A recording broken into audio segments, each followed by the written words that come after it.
Welcome to the Deep Dive. Great to be here. Today, we're going back in time looking at something really foundational. What were the conditions, the specific things that let England become the first country to industrialize? Right. It's a pivotal moment, isn't it? We're Yeah, aiming to unpack that, sort of like looking under the hood of history. exactly. And for you listening, think of this as a clear, engaging look. We want to break down the key ingredients without making it overly complex. Uh-huh. Our mission, really, is to explore how all these different factors, farming, tech, resources, kind of converged right there in England. They didn't happen in isolation. Okay, so let's dive in. England getting that head start, it wasn't just random chance, was it? No, definitely not. It was this unique combination of factors all clicking into place around the same time. We'll go through them. And it's important to stress this wasn't like flipping a switch. Not at all. It built up over time. So to really get why England went first, we kind of need to look at some groundwork, some key ideas. Absolutely. Let's start with the agricultural revolution. Now, revolution sounds dramatic, maybe political. Yeah, but here it means a really big shift, a transformation, specifically in farming. New methods, new tech. Okay, so farming got a major upgrade. That's a good way to put it. The result was, well, significantly more food being produced. Yeah. And that had huge knock-on effects. Gotcha. And part of that upgrade was crop rotation, right? Sounds simple, but apparently quite clever. Oh, very clever. Instead of just exhausting the soil by planting the same crop year after year. Which seems logical, but bad for the soil. Yeah. Exactly. Farmers started rotating different types of crops. Maybe wheat one year, then turnips, then barley, then clover.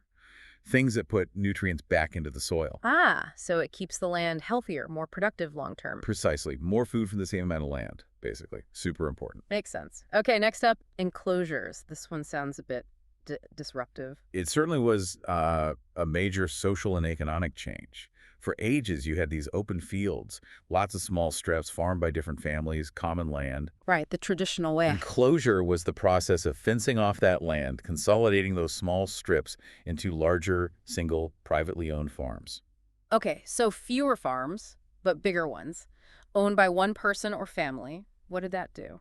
Well, on one hand, these larger farms were often more efficient, easier to try new methods, use new tools, contributed to that food increase we mentioned. There's always a but. But yeah, a lot of small farmers, people who relied on those common lands or their small strips, they lost their access, lost their livelihood. So they couldn't compete, or just lost their land rights. Pretty much.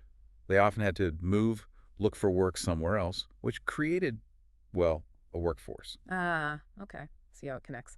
Which leads us perfectly into the Industrial Revolution itself. We hear this term all the time. What was it, building on all this? It was this period of massive technological change, especially the invention and use of machinery on a huge scale. So less making things by hand at home. Exactly. Production moved into these new places called factories using machines. It changed not just how things were made, but, everything. Society, the economy, life. And industrialization, that's just the word for that process happening, the shift itself. Precisely. The journey a country takes from being mostly farm-based, agrarian, to being based on manufacturing and industry. England was just the first to really go through that whole process. Got it. Now, driving all this seems to be technology. You mentioned inventions. What's the key thing about tech in this period? It's about applying scientific ideas to practical problems, especially in industry. It really took off. People were constantly inventing, tinkering, making machines better, faster. So not just small tweaks, but game changers. Oh, absolutely. Fundamental changes in how work got done. Speed, efficiency. It was all accelerating. Okay, let's talk specifics. The spinning jenny. Sounds kind of quaint, but it was huge for textiles, right? Huge. Before that, spinning thread was slow, painstaking work. One person, one spindle, twisting fibers by hand. Yeah, I can picture that. Slow. The spinning jenny, invented by James Hargreaves, had multiple spindles. One worker could suddenly spin many threads at once. Like a spinning wheel on steroids. Sort of, yeah. It massively increased how much yarn could be made. Okay, so suddenly loads more thread. But you need to weave that thread into cloth. That created a new problem. Exactly, you've got it. That's where the flying shuttle comes in. John Kay's invention, actually a bit earlier, What did that do? it sped up weaving. It let the weaver shoot the shuttle, carrying the cross thread back and forth much faster and across wider looms. Ah, so the weavers could keep up with the spinners?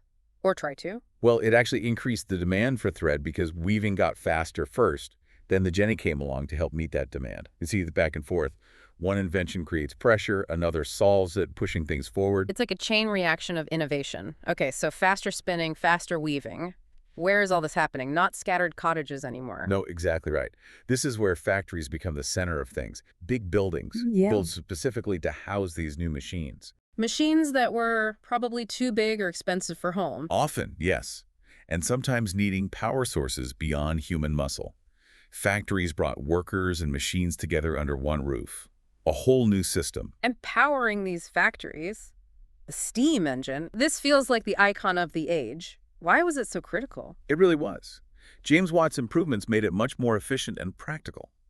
The key thing was reliable power, anywhere. Not just by rivers for water wheels anymore. Exactly. Factories could now be built in cities, near resources, near workers, and one engine could power many machines consistently. It was revolutionary. Plus, its impact on transport later on was immense. Right.